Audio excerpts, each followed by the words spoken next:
Thank you for watching. This time, I'd like to invite you on a tour of a typical Japanese kitchen. This is the kitchen of a 30-year-old house. It's neither particularly stylish nor especially functional, but I'd be grateful if you'd watch until the end. I think it's a typical Japanese kitchen, neither particularly narrow nor wide. I'm filming videos and cooking in this kitchen. I don't have any particularly special cooking tools, but the one thing I'm most particular about is my knife. My favorite knife will be introduced last, so please be sure to watch until the very end. Now let's start my kitchen tour from the fridge. The fridge door compartment holds condiments. The top shelf holds beer and juice drinks. I hardly ever drink carbonated beverages.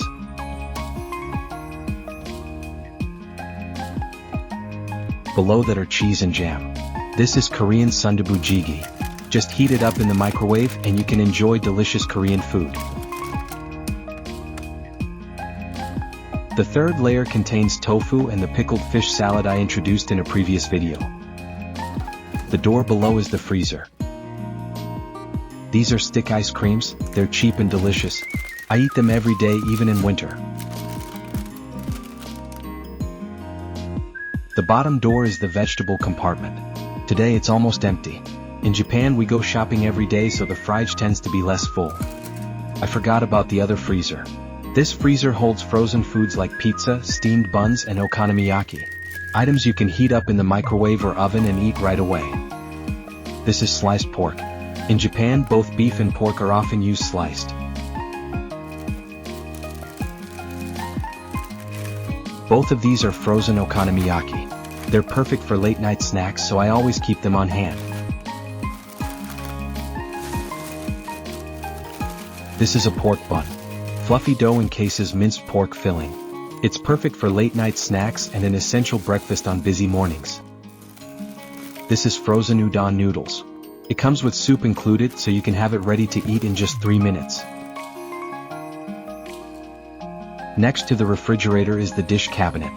In Japan, both Japanese and Western style meals are eaten at home, so naturally both Japanese and Western tableware are necessary. Since it's just my wife and me, we only need this much tableware. But when we had children, we had a much larger cupboard. The lower door contains tools used for baking. This is a tabletop stove. In Japan, where natural disasters are frequent, infrastructure shutdowns can cut off gas supplies, making tabletop stoves essential.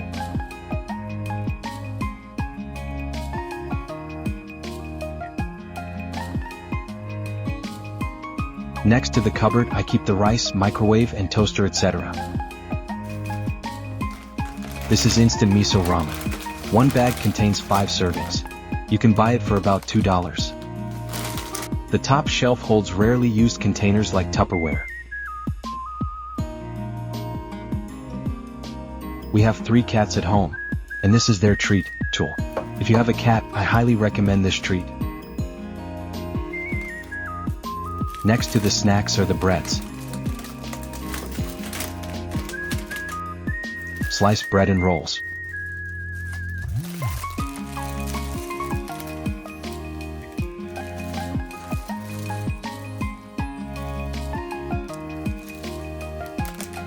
Oh, there were rice crackers in the bucket too. This box is the Japanese snack section.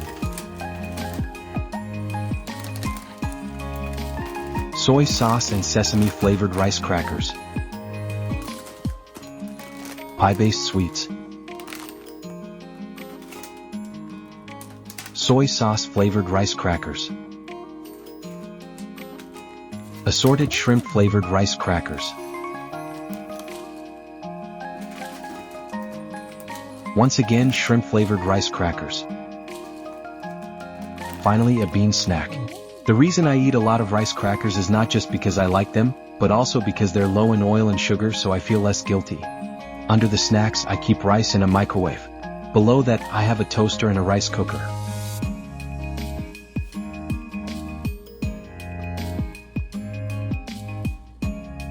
Next to the gas stove I keep salt, pepper, plastic wrap, a baking sheet and spaghetti. Further back are the oils: olive oil, sesame oil, salad oil, and balsamic vinegar.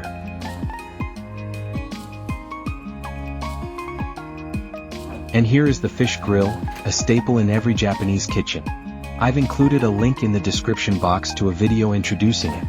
If you're interested, please take a look. We previously had an oven installed, but it broke down. We're now considering whether to buy a new oven or an air fryer. Please share your thoughts. This box contains dry noodles and ready-to-eat curries that just need heating. It's instant spaghetti sauce. Japanese supermarkets carry dozens of varieties, so I'm sure you'll find one you like. They even have Japanese-style pasta sauces, so when you visit Japan they make great souvenirs. The heat and serve curries are also recommended for people overseas. If you're unsure about tonight's dinner, having curry means you just need to cook rice. The last area has seasonings on the upper shelves, and cooking utensils like pots and pans on the lower shelves.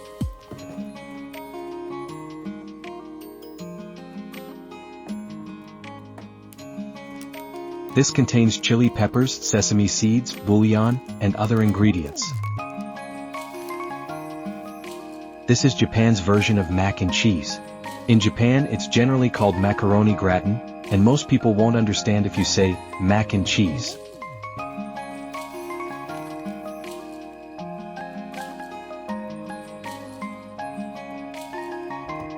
Inside this door, the lower shelf holds Western-style seasonings: turmeric, paprika, cinnamon, basil, vanilla extract, and so on. The top shelf is out of reach without a step stool, so it's mostly used for storage.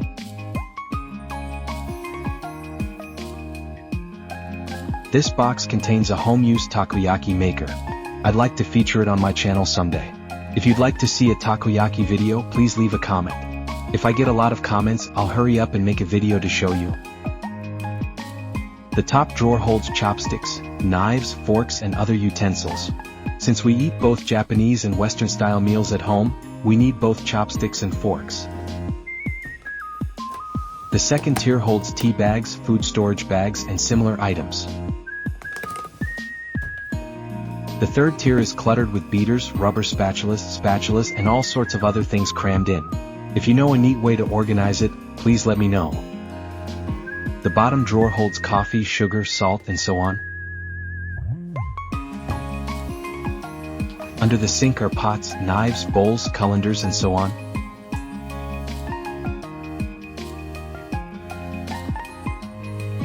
The knife I use in my videos is almost always this petty knife.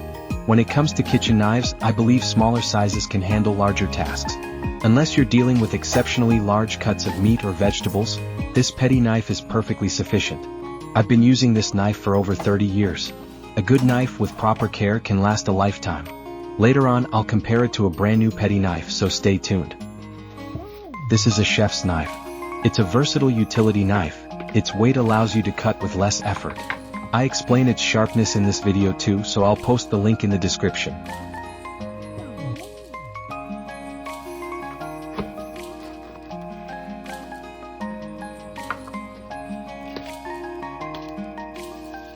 This is a boning knife, used for filleting fish or removing sinew from meat.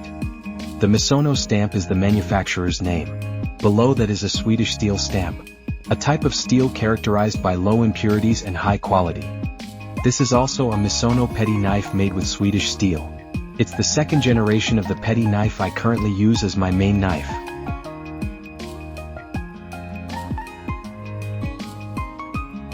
Let's compare it to a petty knife I've used for 30 years. Over those 30 years, it's been sharpened hundreds of times, so its width and length have shortened. The handle has deteriorated significantly too, but like a well-worn pair of shoes, it fits my hand perfectly, so I just can't bring myself to pass it on to a second generation. The primary advantage of steel knives is their unparalleled sharpness. This sharpness is precisely why they are favored and used by many chefs. With proper care and use, they become tools that last a lifetime. However, they do have weaknesses. First, they rust easily, so wipe off any moisture immediately after use. Otherwise, rust will appear within a day. Second, the blade is prone to chipping if you twist the tip while cutting hard items. Steel knives are harder and have sharper edges than stainless steel knives, making them more vulnerable to impact and prone to chipping. However, if the chip is small, sharpening the knife will bring out a new edge from within. How was your tour of Japanese kitchens? Did you enjoy it? The latter half focused mostly on knife explanations, but if you enjoyed it, please subscribe to the channel and hit the like button. Well then, let's meet again in the next video.